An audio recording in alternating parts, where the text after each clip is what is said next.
خلينا نتكلم معاك في اللي يخص بيراميدز لما بيقابل النادي الاهلي سنه 2022 في نهائي كاس مصر. كانت النتيجه 1-0 لبيراميدز في الدقيقه 85 في كورنر اتلعب للاهلي وجه منه هدف كهربا، وكان عليه جدل كبير خالص اذا كان ده هدف ولا اوفسايد. بعدها على طول في نهائي كاس السوبر اللي اتلعب في الامارات لما الزمالك انسحب وبيراميدز لعب مكانه، في لقطه جدليه كبيره لما لعيبه النادي الاهلي محمد الشناوي، علي معلول، حسين الشحات، كلهم اعتدوا بالضرب بدون كوره على محمد الشيبي جنب الحكم المساعد، وساعتها ما فيش حد فيهم اخذ حتى انذار. وفي كتير من الخبراء التحكيميين قالوا انه محمد الشناوي تحديدا يستحق الطرد عن اللقطه بتاعته مع الشيبي.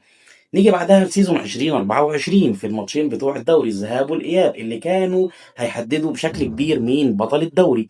الماتش الاولاني النتيجه كانت 2-1 لبيراميدز، وفي ضربه جزاء خزعبليه اتحسبت لحسين الشحات. خبراء تحكيميين كتير قوي قالوا ان هي مش ضربه جزاء، وفي حكم مصري قال انه لما كان في الاولمبياد عرضوا اللقطه دي على ان هي من الكوارث التحكيميه اللي حصلت.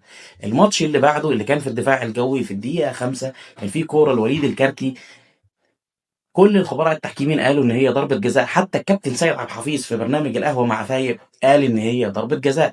السؤال هنا، ليه كل اللقطات الجدلية، مش هنقول الاخطاء بس، ليه كل اللقطات الجدلية دي كلها في اتجاه واحد، في اتجاه النادي الاهلي؟ حد عنده اجابة؟